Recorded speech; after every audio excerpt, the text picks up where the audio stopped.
அளவற்ற அருளாளனும் நிகரற்ற அன்புடையோனுமாகிய எல்லாம் வல்ல அல்லாஹ்வுக்கு சுப்ஹானஹு வ தஆலா அவனுக்கு அனைத்து புகழும் உரித்தாக. அல்ஹம்துலில்லாஹ்.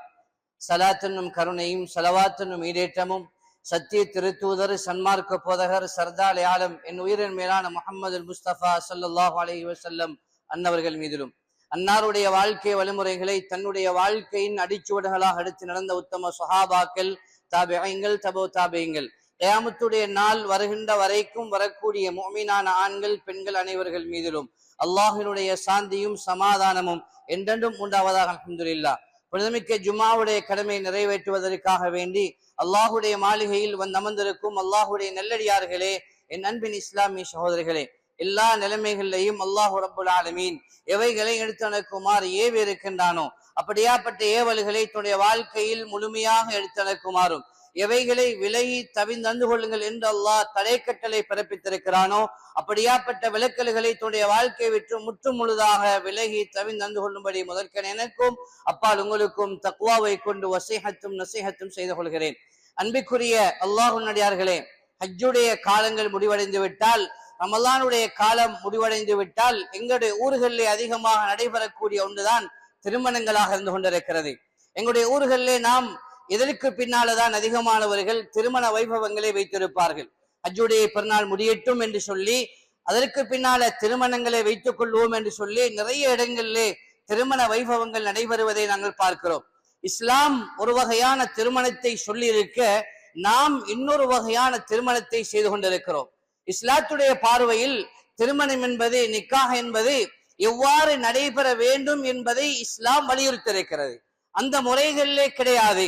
வெறுமனே பள்ளிகள்ல ஒன்று சேர்ந்து நிக்காஹுடைய வைபவங்கள் வைப்பதனாலையும் பாரக்கல்லாஹு லக வ பாரக அலைக வஜ்மா பைனகுமா ஃபீ கைர் என்ற இந்த துஆவை ஓதிவிட்டு அந்த மணமக்களை வாழ்த்துவதன் ஊடாகவும், இதே போல இன்னும் நிறைய துஆக்களை ஓதுவதன் ஊடாக மாத்திரம் எங்களுடைய நிக்காஹுடைய மஜ்லிஸ்களிலே இஸ்லாமிய மார்க்கம் என்ற ஒன்றே காட்டுகிறோம்.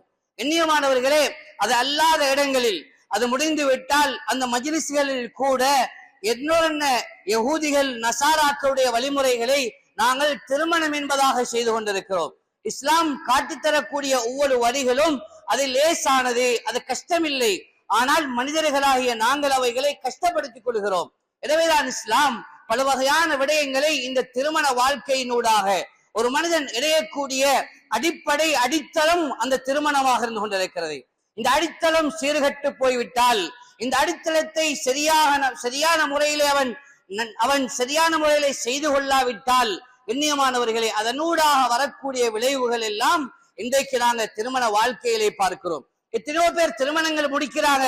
ஏன் முடிக்கிறீங்க என்று கேட்டா சொல்லுவாரு, நான் 2 மாசத்துல வெளிநாட்டுக்கு போக போறேன், என்னுடைய வாழ்க்கை வெளிநாட்டுல போக போகுது, என் வீட்டை உம்மாவுக்கு உதவிக்கு ஆள் இல்ல, அதனாலதான் கல்யாணம் முடிக்கிறேன் என்று சொல்றாங்க. இன்னும் சிலர்களை கேட்டா, ஏன் நீங்க திருமணம் முடிக்கிறீங்க, உம்மா வாப்பாவும் கஷ்டப்படுத்துறாங்க முடிக்க சொல்லி, அதனால நான் முடிக்கிறேன். கண்ணியமானவர்களே, இஸ்லாம் சொல்லாத இன்னொரு வழிகளை நாம் அங்கே கையாளுகிறோம். இது மாத்திரமல்ல, ஒரு திருமணம் என்று வரும் பொழுது அங்கே எவ்வாறு பெண் பார்க்க வேண்டும், எவ்வாறு ஒரு மணமகன் பார்க்கப்பட வேண்டும் என்பதையெல்லாம் இஸ்லாம் சொல்லி தந்திருக்கிறது. இன்றைக்கு நாங்க பார்க்கிறோம், மாப்பிள்ளை வெளிநாட்டுல, பொன் உள்ளூர்ல எங்கன்னு கேட்டா மாப்பிள்ளை பாக்குறாங்க, பெண் பாக்குறாங்க போட்டோக்கள்ல. இஸ்லாம் இந்த பெண் பார்த்தல் என்பதை ஒரு மாப்பிள்ளை பார்க்கணும் என்று சொல்லும் பொழுதே அது நேருக்கு நேராக பார்ப்பதை இஸ்லாம் அனுமதித்திருக்கிறது. உனக்கு ஹராமான உண்டு, இஸ்லாம் எந்த விடயத்தை நீ பார்ப்பதை ஹராம் என்று சொல்கிறதோ, உன்னுடைய வாழ்க்கை துணைவியாக வரக்கூடிய அந்த பெண்ணை நீ தேர்ந்தெடுக்கும் பொழுது அதை நேருக்கு நேராக பார்க்க வேண்டும் என்பதை இஸ்லாம் சொல்லி தந்திருக்கிறது. நேருக்கு நேராக பார்க்க வேண்டும். பெண் என்று வரும் பொழுது அது தனியான விடயம். ஒரு மாப்பிள்ளை என்று வரும் பொழுது கண்ணியமானவர்களே, அந்த மாப்பிள்ளை எப்படிப்பட்டவராக இருக்க வேண்டும்? ஸல்லல்லாஹு அலைஹி வஸல்லம் அவர்கள் 2 சாரார்களுக்கு மத்தியிலே சொன்ன விடயம் தான் மார்க்கத்தை மட்டும் பார்த்து முடிங்க என்று சொன்னாங்க. மார்க்கத்தை மட்டும் பார்த்து முடிங்க. எல்லாமே பார்க்கிறோம். மாப்பிள்ளைக்கு தொழில் இருக்கிறான்னு பாக்குறாங்க, மாப்பிள்ளை என்ன ஜொப்ல இருக்கிறாரு, அரசாங்க உத்தியோகத்தில் இருக்கிறாரா, அரசாங்க வேலையில இருக்கிறாரு, மாப்பிள்ளை எப்படிப்பட்டவர் என்றெல்லாம் தேர்றதுக்கு முன்னால கண்ணியமானவர்களே, இஸ்லாம் நீ தீன மட்டும் பார் என்று சொல்கிறது. மாப்பிள்ளை தொழில் முக்கியம் இல்லை, தொழில் இன்றைக்கு இருக்கும் நாளைக்கு போகும். கண்ணியமானவர்களை, தீன் இருக்கும் என்று சொன்னால் இவன் சொர்க்கத்தை கூட்டிக் கொண்டு செல்லக்கூடிய ஒரு சிறந்த மணமகன் என்பதை இஸ்லாம் சொல்கிறது. தீன் இருக்குது. புரோக்கருமார் பேசிட்டு வராங்க. இன்றைக்கு புரோக்கருமார் சொல்லக்கூடிய வார்த்தை என்ன தெரியுமா? எல்லாரும் சரிதான், நல்ல தொழில், நல்ல அந்தஸ்து, நல்ல குடும்பம், நல்ல அழகான புள்ள. ஆனா புரோக்கர் செல்றாரு, மாப்பிள்ளை என்றா தொழுவர் இல்ல, கல்யாணம் முடிச்சா தொழுவாரு, கல்யாணம் முடிச்சா தொழுவாரு. இந்த மாமாமார், எத்தனை மாமாமார் முடிச்சு கொடுக்கறாங்க, எத்தனை பேர் செல்றாங்க. என்ற மகளை உனக்கு தாரதாக இருந்தா ஒரு 6 மாச காலம் தொழுதுட்டுவான்னு சொன்னவங்க எத்தனை பேர் இருக்கிறாங்க. எல்லாத்தையும் பார்க்கிறோம். கடைசியில சொல்லுகிறோம் என்ன தெரியுமா? எனக்கு வந்த மாப்பிள்ளை சரியில்லையே, நான் எடுத்த மாப்பிள்ளை சரியில்லையே, அவன் எனக்கு அப்படி சொல்லிட்டானே இப்படி சொல்லிட்டானே என்று மாப்பிள்ளையை குறை சொல்லுகிறோம். ஆனா திருமணத்துக்கு முன்னால் இஸ்லாம் இதை பார்க்குமாறு வலியுறுத்தி இருக்கிறது. சுருக்கமான ஒரே ஒரு வார்த்தை, உலமாக்கள் பெரும் பெரும் கிதாபுகளை எழுதியிருப்பார்கள். மார்க்கத்தை மட்டும் பார்த்து முடியுங்க. மார்க்கத்தோட தொழில் இருக்குதா, மார்க்கத்தோட அழகு இருக்குதா, மார்க்கத்தோட குடும்ப அந்தஸ்து இருக்குதா, பரவாயில்லை, அது மேலானது, சிறந்தது என்பதை இஸ்லாம் சொல்லி காட்டுகிறது. ஒரு மாப்பிள்ளையை தேர்ந்தெடுக்கும் பொழுது அவன் தீன்தாரியாக இருக்க வேண்டும். குறைந்தபட்சம் அல்லாஹ்ட பயமுள்ளவனாக இருக்க வேண்டும். அது மாப்பிள்ளைக்கு மட்டுமல்ல, பொன் பார்க்கிற விடயத்திலையும் இஸ்லாம் இதைத்தான் சொல்லி காட்டுகிறது. பெண் என்பவள் எப்படிப்பட்டவளாக இருக்க வேண்டும்? ஸல்லல்லாஹு அலைஹி வஸல்லம் அவர்கள் ஒரு மனிதனை பற்றி நீங்கள் உங்களுக்கு விளங்க வேண்டும் என்று இருந்தால், ஒரு மாப்பிள்ளையை பற்றி விளங்க வேண்டும் என்று இருந்தால் அவருடைய நண்பர்களை பாருங்கள் என்று சொன்னார்கள். எந்த கூட்டாளியோட சேருகிறாரு, யாரோட சேருகிறார்? ஒரு படி மேலாக சமீப காலத்திலே போதை வஸ்துக்களுக்கு அடிமையாக இருக்கும் அப்படியாப்பட்ட வாலிபர்களை முடிப்பதையும் நாங்கள் ரொம்ப கவனமாக இருக்க வேண்டும். அவரை முடிப்பதற்கு முன்னால குடும்பங்கள் சேருகிறார்கள், ஒன்று சேருகிறார்கள், நல்ல மாப்பிள்ளை என்று சொல்கிறார்கள், நல்ல பெண் என்று சொல்கிறார்கள். 2 மாசம் 3 மாசம் ஒரு வருஷம் போகக்குள்ள எண்ணியமானவர்களே, அங்க பார்த்தா மாப்பிள்ளை சரியில்லை, மாப்பிள்ளை தூள் பாவிக்கிறாரு, மாப்பிள்ளை இன்னொரு என்ன போதை வஸ்துக்கு அடிமையாக இருக்கிறாரு. எண்ணியமானவர்களே, எங்க பார்க்கிறது? ஏதோ நாங்க என்ற மகளை பெற்றுட்டோம், வளர்த்துட்டோம், கட்டி அனுப்பிடுவோம் என்பது அல்ல, கட்டி அனுப்பிடுவோம் என்பது அல்ல. என்னுடைய மகள் என்னுடைய மௌத்து வரைக்கும் எனக்கு மகள் தான். நான் கல்யாணம் முடிச்சு கொடுத்துட்டோம், என்ற தலையில இருந்து ஒரு பாரம் கழியுது, இல்ல இல்ல, அது மௌத்து வரைக்கும் எனக்கு மகள், மௌத்து வரைக்கும் எனக்கு மகன் என்பதை நாங்க மறந்துடக்கூடாது. கண்ணியமானவர்களே, அல்லாஹ் எங்களுக்கு தெளிவாக இந்த மார்க்கத்தை விளங்கப்படுத்தியிருக்கிறான். உனக்கு ஜினாவில இருந்து பாதுகாக்க உனக்கு அல்லாஹ் நிக்காஹ் ஹலாலாக்கி தாரான். உன்னுடைய மர்மஸ்தானம் பாதுகாக்கப்பட வேண்டும், உன்னுடைய கண் பாதுகாக்கப்பட வேண்டும், நீ தீன்தாரியான மனிதனாக மாற வேண்டும், உனக்கு நிம்மதி கிடைக்க வேண்டுமா? அல்லாஹ் நிக்காஹ பேசி இருக்கிறான். குர்ஆன்ல நிக்காஹ பத்தி அல்லாஹ் சொல்லி இருக்கிறான். நீ கல்யாணத்தை முடி, அதுல உனக்கு பரக்கத் இருக்குது என்று இஸ்லாம் சொல்கிறது. உனக்கு ஜினாவுல ஹைர் இல்ல, அந்த நிக்காஹில உனக்கு பரக்கத் இருக்குது என்று சொல்கிறது. கண்ணியமானவர்களே, இவைகளை இஸ்லாம் சொன்ன பிரகாரம் ஆக்கிக் கொள்ள வேண்டும். பெண் பார்க்கும் என்று வரும் பொழுது அங்கே பெண்ணை பார்ப்பது என்பது அங்கே மாப்பிள்ளைக்கு மாத்திரம்தான் அனுமதி. பொண்ணுடைய மாமனார் மாப்பிள்ளையுடைய வாப்பாவுக்கு அனுமதி இல்ல. இது வரைக்கும் தெரியுமா? மாமா கைய பிடிச்சி என்ற மகளை உங்களுக்கு தாரேன் என்று அதனுடைய உடன்படிக்கை நடக்காவிட்டால் மாப்பிள்ளையோட வாப்பாவுக்கும் ஹராம், மாப்பிள்ளையோட வாப்பாவுக்கு பொண்ணை பார்க்கிறது ஹராம். எண்ணியமானவர்களே, இப்ப சாச்சா பாக்குறாரு, மாமா பாக்குறாரு, நானா பாக்குறாரு, எல்லாரும் பாக்குறாங்க. மாப்பிள்ளை பார்க்க இல்ல. மாப்பிள்ளை எங்க? மாப்பிள்ளை வெளிநாட்டுல இருக்கிறாரு, மாப்பிள்ளை வெளிநாட்டுல இருக்கிறாரு, போட்டோல பொண்ணை பாக்குறாரு. இனியமானவர்களே, இஸ்லாம் ஒரு போதும் போட்டோல பொண்ணை பாக்குறதை ஏற்றுக்கொள்ள இல்ல.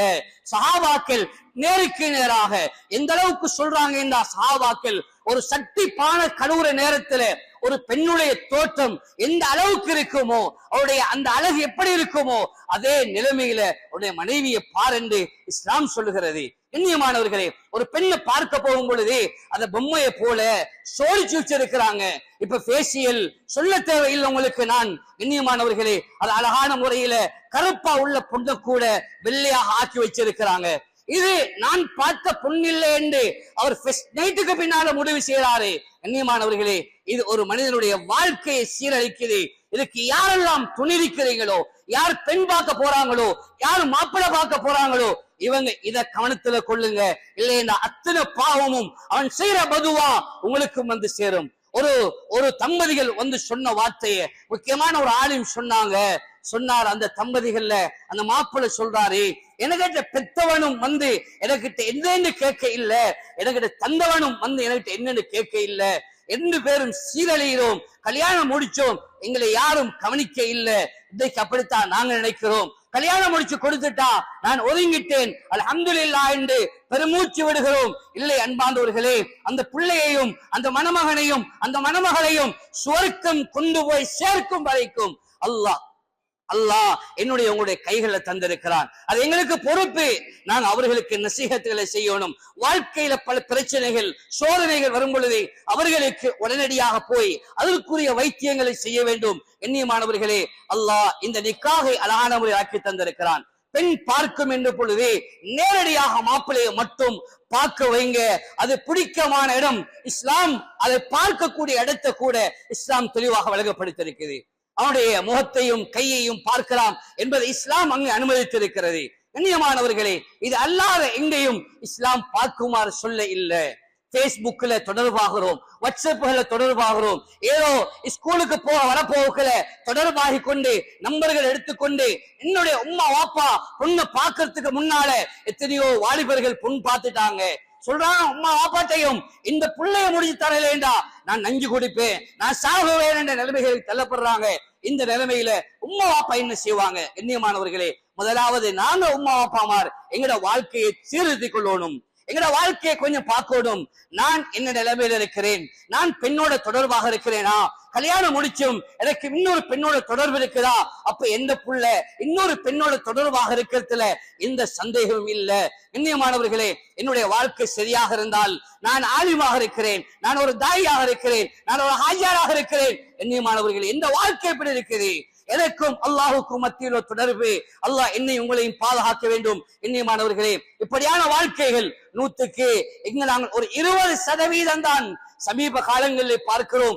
நல்ல நிக்காகுகள், உம்மா வாப்பா பேசினாங்க, நல்ல திருமணம் என்ற வார்த்தைகள் இடம்பெறுது. மற்ற அதிகமான நிக்காகுகள் எடுத்துக்கொண்டா ஏதோ தேடிக்கொள்றாங்க. வந்த விளைவுகள் சொல்றாங்க, நான் தேடிக்கொள்ளலையே, நான் கொடுத்த பொண்ணு இல்லையே, நான் தேடி கொடுத்த பொண்ணு இல்ல, நீ பட்டு மாயண்டு அப்படியே விட்டு விடுகிறோம். அன்பாந்தவர்களே, வாலிபர்கள் அவர்களுடைய இரத்த கொதிப்போட வாலிபர்கள் அந்த வயதுடைய எல்லையை நாம் அடைந்திருக்கும் பொழுதும் அது வகையான நிலைமைகள் எங்களுக்கும் ஏற்பட்டிருக்கும்.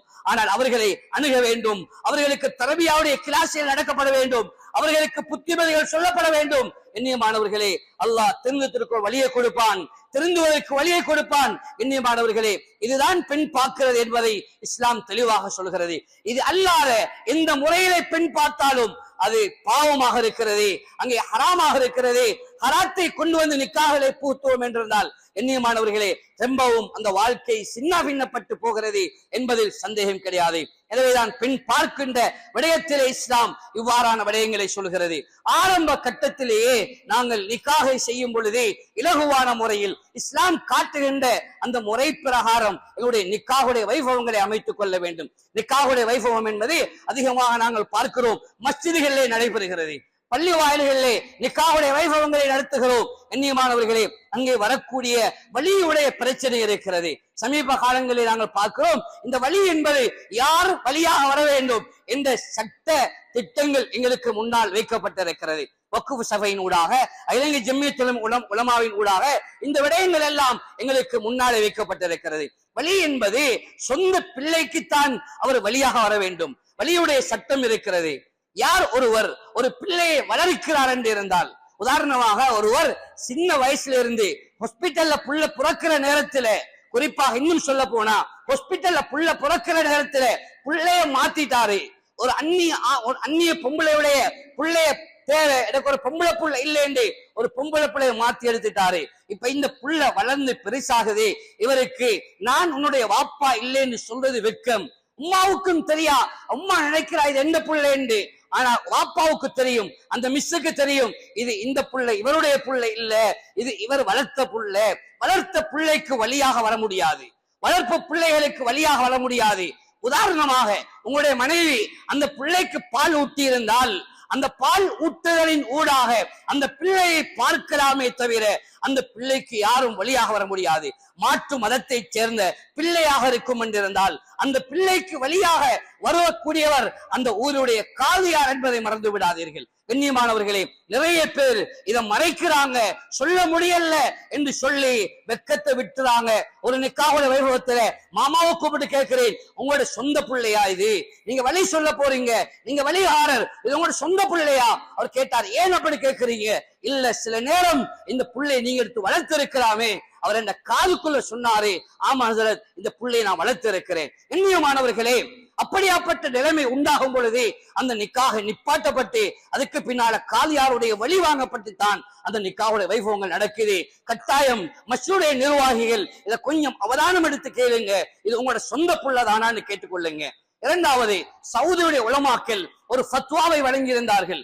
யாருக்கு தொழுகை இல்லையோ அவருக்கு வழியாக வர முடியாது என்ற ஃபத்வாவை வழங்கியிருக்கிறார்கள். அப்படிப்பட்டால், அப்படி இருந்தால் எனக்கும் உங்களுக்கும் வழி சொன்ன, எனக்கும் உங்களுக்கும் வழியாக நின்ற இட மாமாமாருடைய நிலைமைகள் என்ன என்பதை நானும் நீங்களும் ஒரு கணம் சிந்தி களையப்பட்டிருக்கிறோம். கண்ணியமானவர்களே, இதற்கு பின்னால அந்த நிக்காவுடைய வைபவத்திலே 2 சாட்சிகள் தேவை. இஸ்லாம் இந்த சாட்சிகளை பற்றி பேசியிருக்கிறது. சாட்சி என்பது எப்படி அமைய வேண்டும்? நாங்க என்ன செய்கிறோம்? நிக்காவுடைய வைபவத்துக்கு வந்து விட்டால், நிக்காவுடைய மஜ்லிஸுக்கு வந்து விட்டால், அங்கே இடத்திலே சாட்சியா இருப்பாரு, மாமா இருப்பாரு, யாராவது தொப்பி போட்டு இருக்கிறாங்க, யாராவது தாடி வச்சிருக்கிறாங்க, அதை கூப்பிட்டு சாட்சா நீங்க ஒரு கையொப்பம் வைங்க, ரெஜிஸ்டர் சொல்றாரு, ஒரு பொண்ணூட்ல இருந்து ஒரு வருவாங்க, மாப்பிள்ளை வீட்டுல இருந்து ஒரு வருவாங்க என்று சொன்னா நாங்க 2 பக்கத்துல இருந்தும் ஒருவரை கூப்பிட்டு சாட்சியாக வச்சுட்டு நாங்க விஷயத்தை முடிக்க பார்க்கிறோம். சாட்சி என்பதை சைன் வைக்கிறது மட்டும் சாட்சி அல்ல. இஸ்லாம் இந்த சாட்சியை பற்றி பேசி இருக்கிறது. சாட்சி சொல்லக்கூடியவர்கள் எப்படிப்பட்டவர்களாக இருக்க வேண்டும்? அதிலின் அந்த 2 சாட்சிகளும் நீளமுள்ளவர்களாக இருக்க வேண்டும். சாட்சியை முடிவு செய்வதை நிக்காவுடைய மஜ்லிஸ் அல்ல, அதற்கு முன்னாட முடிவு செய்திருக்க வேண்டும். அதிலின் அந்த 2 பேரும் நீளமுள்ளவர்களாக இருக்க வேண்டும். இரண்டாவது சொல்கிறது, அவர்கள் பெரும்பாவம் செய்யாதவர்களாக இருக்க வேண்டும். சாட்சி சொல்லக்கூடியவர்கள் பெரும்பாவம் செய்யாதவர்களாக இருக்க வேண்டும். அடுத்த கட்டமாக சிறிய பாவங்களை தொடர்ச்சியாக செய்யாத ஒரு மனிதராக இருக்க வேண்டும்.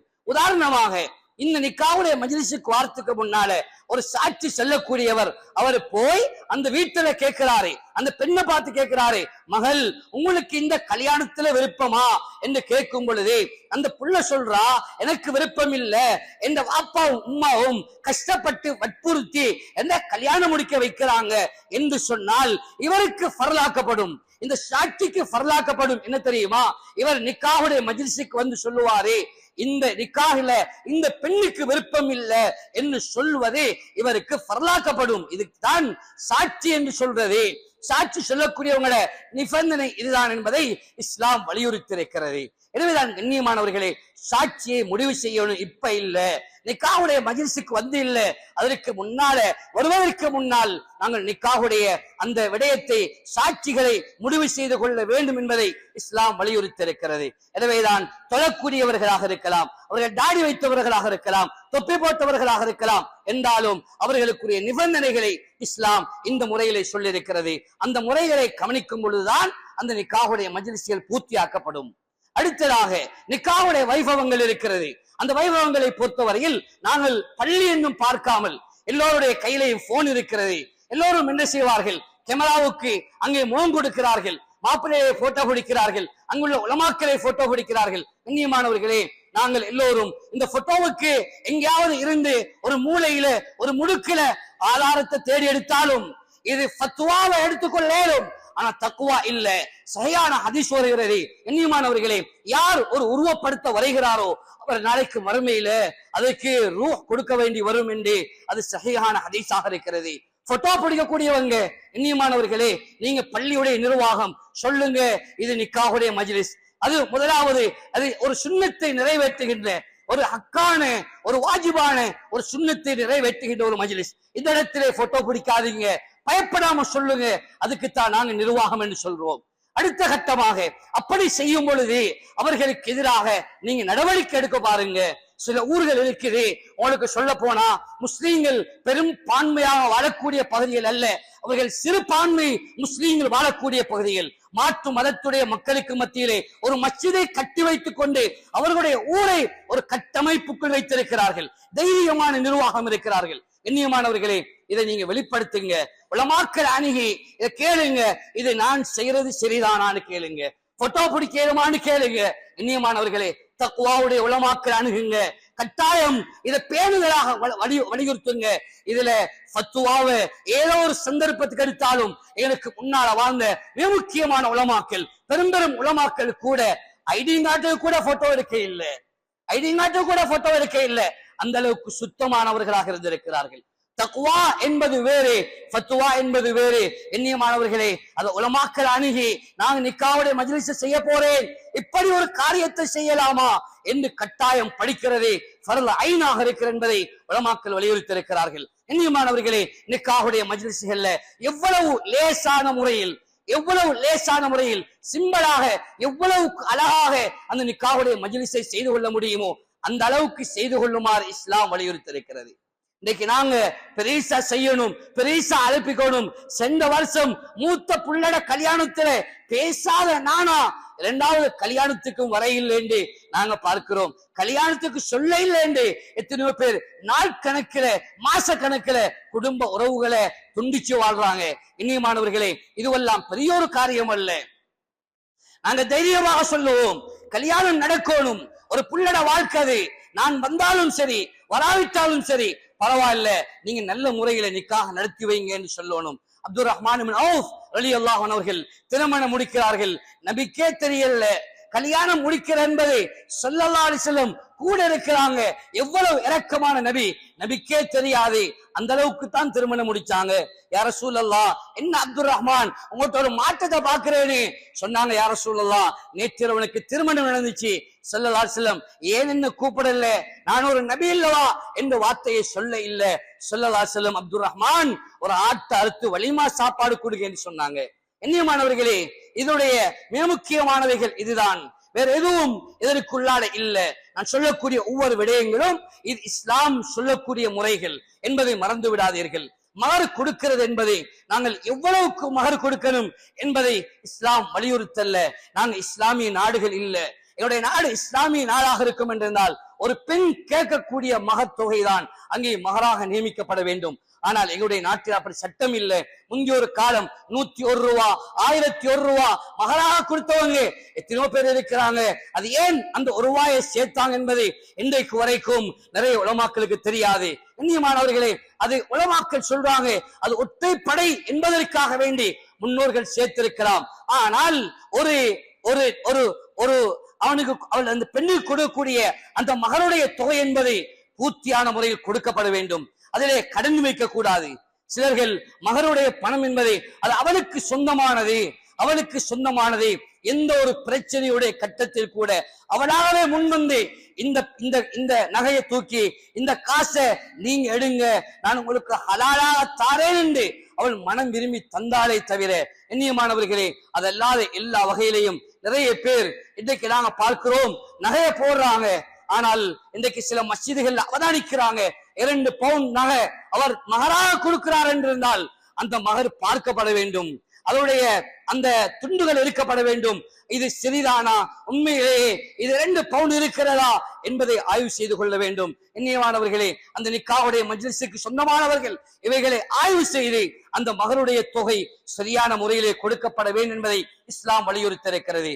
ஒரு மணமகனை பொறுத்தவரையில் கண்ணியமானவர்களே, இவைகள் எங்களுடைய ஊர்களில் நடக்கிறது என்பது குறைவாக இருக்கிறது. ஸல்லல்லாஹு அலைஹி வஸல்லம் அவர்கள் இதை வலியுறுத்தி இருக்கிறார்கள். ஒரு பெண் என்பதை நாங்கள் அவளை எந்த விதமான சீதனங்களும் இல்லாமல் அவளை எடுக்க வேண்டும் என்பதை இஸ்லாம் சொல்கிறது. எந்த அளவுக்கு என்னிடத்திலே வசதி இருக்கிறதோ எனக்கு குடிலோடு கட்டி அவளை வச்சுக் கொள்ளலாம் என்றிருந்தால் இஸ்லாம் அதையும் வலியுறுத்தி இருக்கிறது. அல்லது எனக்கு வாடகைக்குத்தான் ஒரு வீட்டை எடுத்து வச்சுக் கொள்ள முடியும் என்று சொன்னாலும் அதற்கும் இஸ்லாம் அனுமதித்திருக்கிறது. கண்ணியமானவர்களே, இயலுமான வரையில உங்களால் எவ்வளவு கேளுமோ எவ்வளவு செய்யலுமோ அன்பான வாலிபர்களே, உங்களோட ஒரு வீட்டை கட்டி அந்த பெண்ணை கொண்டு வரத்துக்கு முயற்சி செய்யுங்க. இன்றைக்கு நாங்க நினைக்கிறோம் இது கொடுக்கலாமா இல்லையா, சீதனம் எடுக்கலாமா இல்லையா. இன்றைக்கு சிலர்கள் பேச்சுவார்த்தையில வைத்து உங்களோட பிள்ளை கொடுக்கறத நீங்க கொடுங்களே என்று சொல்றாங்க. சீதனத்தை கேட்காம கேட்கிறாங்க, சீதனத்தை கேட்காம கேட்கிறாங்க. இன்னியமானவர்களே, இதெல்லாம் வாழ்க்கையில நாங்க பல பிரச்சனைகளை சந்திக்க வேண்டி வரும். அந்த பெண்ணுடைய வீட்டுக்கு போகும் பொழுது, அந்த பெண்ணுக்கு சொந்தமான அந்த இடத்துல இருக்கும் பொழுது எந்த ஒரு ஆணுக்கும் தைரியம் இருக்காது. அங்கே அவர் தலை சாய்க்கத்தான் வேண்டும், அந்த பெண்ணுக்கு கட்டுப்படுத்தான் வேண்டும். என்னுடைய வீட்டிலே, எனக்கு சொந்தமான வீட்டிலே அவளை வைக்கும் பொழுது அவளை அழகான முறையிலே வழிநடத்தலாம் என்பதை இஸ்லாம் வலியுறுத்தியிருக்கிறது. எனவேதான் இந்த சீதனம் என்பதை எங்களுடைய ஊர்களிலே பல மேடைகள் போட்டு பேசினாலும், சீதனம் என்பதை பல மேடை கலைகளை பேசினாலும், ஆனால் எங்கட வீடுகள்ல நாங்க சொல்கிறோம், ஏண்ட பொம்பளை புள்ள நான் கொடுக்கோடும், என் பொம்பளை புள்ளை நல்ரோட்டில் விட்ட கூடாது என்று சொல்லி சிலர்கள் முன்வந்து அந்த விடயங்களையும் செய்கிறார்கள். ஸல்லல்லாஹு அலைஹி வஸல்லம் வாழ்க்கையில் எவ்வாறான முறையிலே ஃபாத்திமா ரலியல்லாஹு அன்ஹா அவர்களோட ஸல்லல்லாஹு அலைஹி வஸல்லம் எப்படி நடந்து கொண்டார்கள், அவர்களை திருமணம் முடித்து ஹஜ்ரத் அலி ரலியல்லாஹு அன்ஹு அவர்களோடு அனுப்பும் பொழுது ஸல்லல்லாஹு அலைஹி வஸல்லம் அவர்கள் எவ்வாறு அனுப்பினார்கள் என்ற வரலாறுகளை கொஞ்சம் பாருங்கள், அவைகளை ஆராயுங்கள். இப்படிப்பட்டவைகளும் எங்களுடைய மார்க்கத்திலே, எங்களுடைய ஊர்களில் இருந்தவர்கள் இல்லாமக்கப்பட வேண்டும். சீதன கொடுமை என்பதை அவர்கள் பல பெண்களை பெற்றவர்கள் அங்கே தத்தளித்துக் கொண்டு இருக்கிறார்கள். அன்பார்ந்தவர்களே, இஸ்லாம் இவ்வாறான திருமணங்கள் என்பது ஒரு திருமணம் தான். அதிலே அக்குதுடைய உடன்படிக்கை நடக்கிறது. இரண்டாவது கட்டமாக அவருடைய வலிமா சாப்பாடு என்பது அது மாப்பிள்ளதான் வலிமா சாப்பாடு போட வேண்டும். வலிமா சாப்பாடு என்பது மாப்பிள்ளதான் வலிமா சாப்பாடு போட வேண்டும். அவருக்கு 5 பேருக்குத்தான் சாப்பாடு கொடுக்க வழி இருக்கிறது என்று சொன்னாலும் கூட அவர் அந்த 5 பேருக்கு மாத்திரம்தான் வலிமா சாப்பாடு கொடுப்பாரு. ஆனா இன்றைக்கு நாங்க பார்க்கிறோம், நிறைய இடங்கள்ல வலிமா சாப்பாடு கொடுக்கிறது மாப்பிள்ளோட வாப்பா அல்லது பெண் வீட்டார் மாப்பிள்ளை வீட்டார் 2 பேரும் சேர்ந்து ஒரு சாப்பாட்டை ஏற்பாடு செஞ்சு அதுக்கு பேர் வைக்கிறாங்க வலிமா என்று. கண்ணியமானவர்களே, இதுக்கு பேர் வலிமா இல்ல. ஸல்லல்லாஹு அலைஹி வஸல்லம் வலிமா சாப்பாடுகளில் மிக முக்கியமானதாக இருந்தது சரீத் என்று சொல்லக்கூடிய தக்கடி. எங்களுடைய ஊர்களில் கிடையாது, மேல் ஊர்களில் போய் பார்த்தால் அது இருக்கிறது. தக்கடி என்ற மாவுடன் சேர்த்து இறைச்சியையும் கலந்து சமைக்கக்கூடிய ஒரு உணவுக்குத்தான் தக்கடி என்று சொல்லப்படும். அப்படியாப்பட்ட சாப்பாடு தான் ஸல்லல்லாஹு அலைஹி வஸல்லம் காலத்துல ஸல்லல்லாஹு அலைஹி வஸல்லம் ஆக சிறந்த வலிமா சாப்பாடாக இருந்திருக்கிறது. மாடறுக்கணும், ஆடறுக்கணும், அப்படி செய்யணும், இப்படி செய்யணும் என்பது இல்ல. அல்லாஹு தாலா சிலர்களுக்கு கொடுத்திருக்கிறான். பெரிய பல போர்டுகளுக்கு சொந்தக்காரர்கள், பல வாகனங்களுக்கு சொந்தக்காரர்கள், அல்லாஹு தாலா பல லட்சக்கணக்கில் சொத்து செல்வங்களை கொடுத்திருக்கிறான். இவர்கள் என்ன செய்கிறார்கள், நான் ஒரு 3 மாட்டு அறுக்கணும், 4 மாட்டு அறுக்கணும் என்று நியத்து வைக்கிறார்கள். ஒரு 1000 பேருக்கு இந்த புள்ளோட கல்யாணத்துக்கு சாப்பாடு போட நினைக்கிறாங்க. கண்ணியமானவர்களே, அதே கட்டத்துல உங்களோட மஹல்லாவுல வாழக்கூடிய, உங்களோட ஊர்ல வாழக்கூடிய எத்தனையோ ஏழை குமர் பெண்கள், ஏழை குமரிகள் அங்கே கண்ணீர் வடிச்சு கொண்டு இருக்கிறாங்க. எனக்கு உதவி செய்யக்கூடிய யாரும் இருக்க மாட்டாங்களா, எனக்கு யாரும் உதவி செய்ய மாட்டாங்களா? நீங்க 2 மாடு அறுக்க போறீங்களா, ஒரு மாட்டுக்குள்ள சுருக்கி கொள்ளுங்க, ஒரு மாட்டை அப்படியாப்பட்ட பெண்ணை தேடி, அப்படியாப்பட்ட குடும்பத்தை தேடி கொடுங்க. உங்களோட புள்ளட வாழ்க்கையை அழகான முறையில செங்கேண்டு கொடுங்க. அல்லாஹு தாலா இந்த புள்ளட வாழ்க்கையில மனமான வாழ்க்கையை உண்டாக்குவான். கண்ணியமானவர்களே, மாடு இருக்கணும் என்பதை பெரிசா காட்டணும் என்பதை இஸ்லாத்துல இல்ல. கண்ணியமானவர்களே, எவ்வளவு லேசான முறையில் ஒரு நிக்காக, ஒரு திருமணத்தை செய்து கொள்ளலாமோ அந்த அளவுக்கு இஸ்லாம் அந்த நிக்காகுவை, அந்த திருமணத்தை அழகான முறையில செய்யுமாறு பணித்திருக்கிறது. கண்ணியமானவர்களே, இது ரொம்ப முக்கியமானது. எனவேதான் நாங்க மதுரோண்டு கல்யாணம், அங்க போறது, இங்க போறது, மாப்பிள்ளைக்கு செப்பு கட்டது, பொண்ணுக்கு செப்பு கட்டது, இதெல்லாம் இஸ்லாத்துல இல்ல. அது நாங்க உண்டாக்கி கொண்டது. நான் ஆரம்பத்திலே சொன்னேன், இஸ்லாம் கஷ்டம் இல்ல, இஸ்லாம் லேசி. நாங்க தான் இஸ்லாத்தை கஷ்டப்படுத்தி வைத்திருக்கிறோம். கண்ணியமானவர்களே, அந்த வீட்டுல கல்யாணம் முடிக்கிறதுக்கு முன்னால பல லட்சத்தை செலவழிச்சிருக்கிறாரு. கேட்டா பொண்ட வாப்பா சொல்றாரு, பொன் பாக்க மதுரோனிக்கென்று அது இதுக்கென்று சாப்பாடு செலவழிச்சு இதுவரைக்கும் 2 லட்சம் ரூபாய் செலவழிச்சிட்டேன், என்னால செலவழிக்க இயலாது, என்ன செய்யறது, கடன் படுறேன் அல்லது பிச்சை எடுக்கிறேன். எத்தனையோ பேர் என்ன பொம்பளை பிள்ளை கல்யாணம் முடிக்கணும், எனக்கு பிச்சை தாங்க, வீடு கட்டணும், பிச்சை தாங்க என்று கேட்கிறாங்க. கண்ணியமானவர்களே, இதுக்கு யாரு வகை சொல்வது, இது யாரு பொறுப்பு சொல்வது? கண்ணியமானவர்களே, இது கஷ்டம் இல்ல. இஸ்லாம் லேசான திருமணங்களை வலியுறுத்தி இருக்குது. லேசான முறையில, சிம்பிளாக, அழகான முறையில இஸ்லாம் சொல்லுது. உனக்கு கல்கண்டும் பேரிச்ச மனமும் கொடுத்து ஒரு நிக்காஹுடைய வைபவத்தை முடிக்கலும் என்றிருந்தாலும் அதையும் அவ்வாறு செய்து கொள்ளு என்பதை இஸ்லாம் வலியுறுத்தி இருக்கிறது. அங்க சம்சா கொடுக்கணும், பெட்டிஸ் கொடுக்கணும், இல்லாட்டி ஏதாவது சொல்லிடுவான் என்பது அல்ல. நிக்காஹுடைய வைபவத்தை அழகான முறையிலே அமைத்துக் கொள்ள வேண்டும். அப்படியான திருமணங்கள் தான் இஸ்லாத்திலே நிலை நிற்கிறது. அப்படியான திருமணங்கள் தான், அப்படியான குடும்பங்களில் தான் அந்த தக்வா இடம்பெறுகிறது, தக்வா உருவாகிறது. சாலியான குழந்தைகளை நான் அந்த குடும்பங்களில் எதிர்பார்க்கலும். வெறுமனே துவாவை ஓதிட்டு இவனுக்கு பரக்கத் கிடைக்கட்டும், இவனுக்கு ரஹ்மத் கிடைக்கட்டும் என்று மாப்பிள்ளைக்கு சொல்றதின் ஊடாக மட்டும் அங்கே ரஹ்மத்தும் பரக்கத்தும் கிடைத்து விட முடியாது. கண்ணியமானவர்களே, ஏதோ நல்லவர்களுடைய துவா இருந்தால் ஒரு வகையிலே கிடைக்கலாம். ஆனால் வாழ்க்கை இருக்க வேண்டும். ஒருவன் திருந்த வேண்டும் என்ற எண்ணம் இருந்தால் தான் அல்லாஹ் அவனுக்கு ஹிதாயத்தை நசீபாக்குறான். அபூ தாலிபுக்கு எண்ணம் இருக்கல்ல, அபூ தாலிபுக்கு எண்ணம் இருக்கல்ல, அல்லாஹ் ஹிதாயத்தை நசீபாக்கல்ல. அபூலஹபுக்கு எண்ணம் இருக்கல்ல, அல்லாஹ் ஹிதாயத்தை நசீபாக்கல்ல. கண்ணியமானவர்களே, ஒரு எண்ணம் இருந்தது, அல்லாஹ் அபூ சுஃபியானுக்கு ஹிதாயத்தை கொடுத்தான். கண்ணியமானவர்களே, எங்களிடத்தில் அந்த எண்ணங்கள் உருவாக வேண்டும் என்பதை இஸ்லாம் வலியுறுத்தி இருக்கிறது. அடுத்த கட்டமாக நாங்கள் நிக்காஹுடைய மஜ்லிஸிலே முடிவடைந்து விட்டால் ஒவ்வொரு மணமகனும் ஒவ்வொரு மணப்பெண்ணும் கட்டாயம் படிக்க வேண்டிய ஒன்றுதான், என்னுடைய கணவனோடு நான் எப்படி நடந்து கொள்றது, என் மாப்பிள்ளையோடு எப்படி நடந்து கொள்றது, என்ற கணவன் என்பவர் யார் என்பதை அவர் தேடி படிக்க வேண்டும். இதே போல மனைவி என்பவள் யார் என்பதை நான் தேடி படிக்க வேண்டும். சுருக்கமாக ஸல்லல்லாஹு அலைஹி வஸல்லம் சொன்னார்கள், உன்னுடைய மனைவியுடைய பொருத்தம்தான் நீ உன்னுடைய மனைவி உன்னை பார்த்து நல்லவன் என்று சொல்லணும். அப்படி சொன்னால்தான் நீ உலகத்தில் மட்டுமில்ல மறுமையிலையும் நீ நல்லவனாக இருக்க முடியும் என்பதை இஸ்லாம் சொல்லுகிறது. ஹதீஸிலே ஸல்லல்லாஹு அலைஹி வஸல்லம் அவர்கள் இந்த வார்த்தையை சொன்னார்கள். முழு ஊரும் சொல்லுகிறது, இவர் நல்லவர், இவர் நல்லவர், இவர் நல்ல மனிதர். மனைவி சொல்ல இல்லை என்றால் அங்கே நீ நல்லவன் இல்ல என்ற வார்த்தையை ஸல்லல்லாஹு அலைஹி வஸல்லம் ஒரு ஹதீஸ்ல சுருக்கமாக இந்த வார்த்தையை சொன்னார்கள்.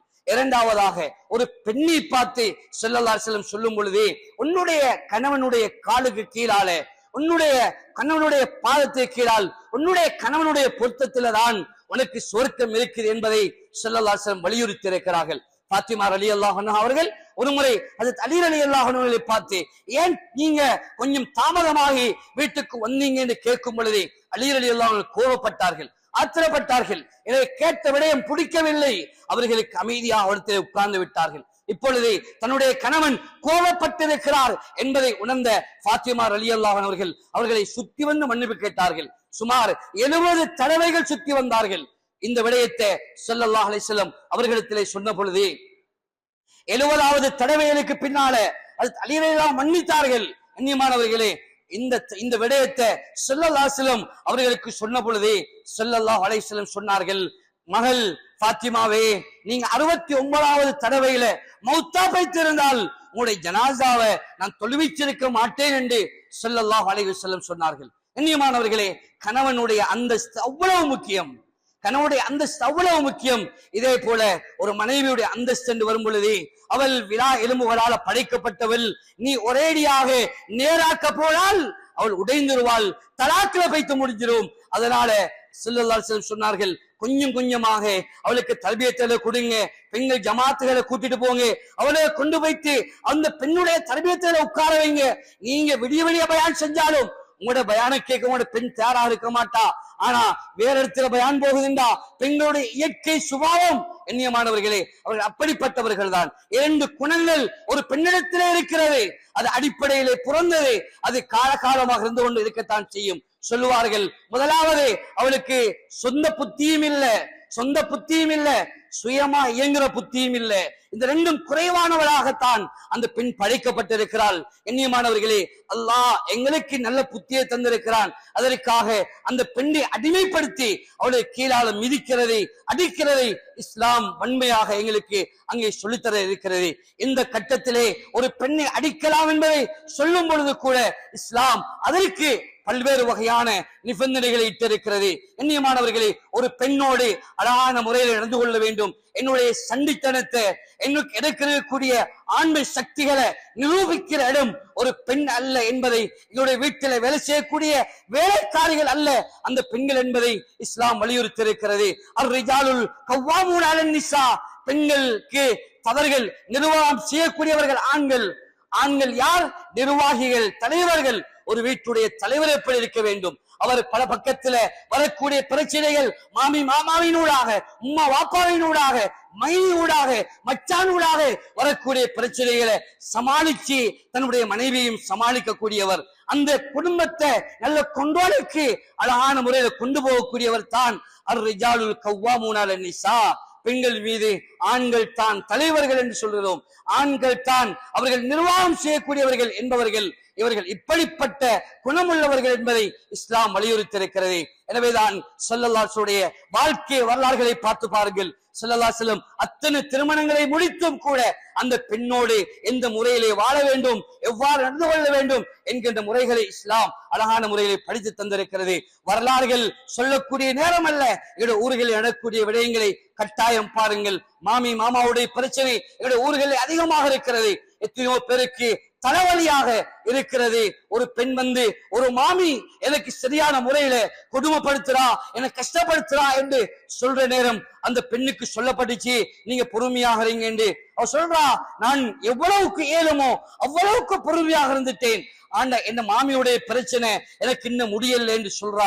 கண்ணியமானவர்களே, அவகிட்ட சொல்லப்பட்ட விடயம் நீங்க பொறுமையாக இருங்க என்று அவ ஒரு வார காலம் பொறுமையாக இருந்தா. ஒரு வாரத்துக்கு பின்னால மாமியே அவக்கு லாமனை ஊத்தி கொண்டு அவ்வாவை பத்தி மௌத்தாகினா என்ற வரலாறுகளை பார்க்கிறோம். இன்னியமானவர்களே, இந்த குடும்பங்களில் நாங்கள் வயதுக்கு வந்தவர்கள், அதாவது வயது சென்றவர்கள், வயோதிபர்கள் இருக்கிறோம். இவர்கள் வாழ்ந்து முடிந்தவர்கள், வாழக்கூடிய இளம் பிள்ளைகளை விட்டு விடுவோம். நாங்கள் எங்க போனாலும் நீங்க அங்க போறீங்க, இங்க போறீங்க, அப்படி சுத்தாதீங்க, இப்படி சுத்தாதீங்க, அவர்களுடைய சுதந்திரத்தை கெடுக்கக்கூடியவர்களாக நாங்கள் இருக்கக்கூடாது. அவர்களுக்கு புத்திமதி சொல்லேலும், இப்படி செய்ங்க, இதுதான் இஸ்லாம், இப்படி செய்ங்க, இதுதான் மார்க்கம் என்று வழியை காட்டலும் யாரும் பொதுவா செய்யாதீங்க. கண்ணியமானவர்களே, நிறைய பேர்கள் திட்டுறாங்க, உனக்கு தந்த மாப்பிள்ளை நீயும் அப்படி என்று பிள்ளைக்கும் மகளுக்கும் மருமானுக்கும் திட்டி முனிகிறார்கள். இல்லை அன்பார்ந்தவர்களே, எங்கள்கிட்ட நல்ல பழக்கங்கள் உருவாக வேண்டும், நல்ல துவாக்கள் உண்டாக வேண்டும். எப்படி ஒரு நிக்காஹுடைய வைபவத்துல பரக்கத்துக்காக துவா செய்றோமோ அதே துவா மௌத் வரைக்கும் இருக்க வேண்டும் என்பதை இஸ்லாம் வலியுறுத்தி இருக்கிறது. எனவேதான் திருமணம் என்பது எங்களுடைய ஊர்களிலே எவ்வாறு நடக்கிறது, இஸ்லாம் எப்படி சொல்லியிருக்கிறது என்பதை கவனத்திலே கொண்டு இஸ்லாமிய முறை பிரகாரம், இஸ்லாம் சொல்லுகின்ற அந்த வழி பிரகாரம் எங்களுடைய திருமணங்களை ஆக்கிக் கொள்வதற்கு அல்லாஹு தாலா எங்கள் அனைவர்களுக்கும் தௌஃபீக் செய்வானாக. ஆகவே யா அல்லாஹ், எங்கள் சகல பாவங்களை மன்னிப்பாயாக, உற்றார் உறவினர்கள் தாதத்தோடைய பாவங்களை மன்னிப்பாயாக. யா அல்லாஹ், தக்வாதாரிகளாக அனைவர்களையும் ஆக்கி விடுவாயாக. எந்தெந்த குடும்பங்களிலே திருமண வைபவங்கள் நடக்கிறதோ, எந்தெந்த குடும்பங்களில் சந்தோஷம் இல்லாமல் இருக்கிறதோ யா அல்லாஹ், அந்த குடும்பங்களில் நிம்மதிகளை கொடுப்பாயாக. எந்த குடும்பங்களில் திருமண வைபவங்கள் நடக்கிறதோ அந்த குடும்பங்களிலே நல்ல முறையிலே, இஸ்லாமிய முறையிலே அவர்கள் திருமண வைபவங்களை செய்து கொள்வதற்கு தௌஃபீக் செய்வாயாக. யா அல்லாஹ், மார்க்க விளிம்பியங்களில் தவறுகள் செய்து விடாமல் மார்க்கத்துடைய சட்ட திட்டங்களை பேணி பாதுகாக்கக்கூடியவர்களாக எங்களை நீ ஆக்கி விடுவாயாக. நல்லவர்கள், முத்தகீங்கள், சாலிஹீங்கள் வாழ்ந்த அந்த கூட்டத்திலே எங்களை நீ சேர்த்துக் கொள்வாயாக. யார் யாருக்கு சாலையான மனைவிமார்கள் கிடைக்க வேண்டும் என்று எத்தனையோ வாலிபர்கள் நினைக்கிறார்களோ யா அல்லாஹ், அப்படியாப்பட்ட வாலிபர்களுக்கு சாலிஹான மணப்பெண் நீங்கி கொடுப்பாயாக. எவர்களுக்கு சாலையான கணவன் தேவை என்று எத்தனையோ பெண்கள் நினைக்கிறார்களோ யா அல்லாஹ், அப்படியாப்பட்டவர்களுக்கு சாலிஹான கணவன்மார்களை கொடுப்பாயாக. நல்ல குடும்பங்களை உருவாக்குவாயாக, சாலிஹான குழந்தைகளை உருவாக்குவாயாக. யா அல்லாஹ், எத்தனை பேர் கல்யாணம் முடிச்சு இந்த இடத்துல இருக்கிறோம், எங்களுடைய குடும்பங்களுக்கு மத்தியில் நிம்மதி இல்லாமல் இருக்கிறோம். யா அல்லாஹ், எங்களுடைய குடும்பத்துக்கு மத்தியிலே மனைவியை கொண்டு நிம்மதியை தருவாயாக. எந்த இடத்தை நீ மனைவியின் மூலம் நிம்மதி இருக்கு என்று சொல்லி இருக்கிறாயோ, வீட்டுக்குள்ளால் நிம்மதி இருக்கு என்று குர்ஆன் சொல்லுகிறதோ யா அல்லாஹ், அந்த நிம்மதிகளை வீட்டிலையும் மனைவிடத்திலையும் தந்து விடுவாயாக. யா அல்லாஹ், நல்லவர்களாக வாழ்ந்து நல்லவர்களாக மௌத்தாவை தௌஃபீக் செய்வாயாக. யா அல்லாஹ், கடைசி நிலைமையில் கலிமா லா இலாஹ இல்லல்லாஹ் முஹம்மது ரசூலுல்லாஹ் சொல்லக்கூடிய கலிமாவுடன் மரணிப்பதற்கு எங்கள் அனைவர்களுக்கும் தௌஃபீக் செய்வாயாக. யா அல்லாஹ், துஆக்களை ஏற்றுக்கொள்வாயாக. வ ஆகிரு தஅவானா அல்ஹம்துலில்லாஹி ரப்பில் ஆலமீன்.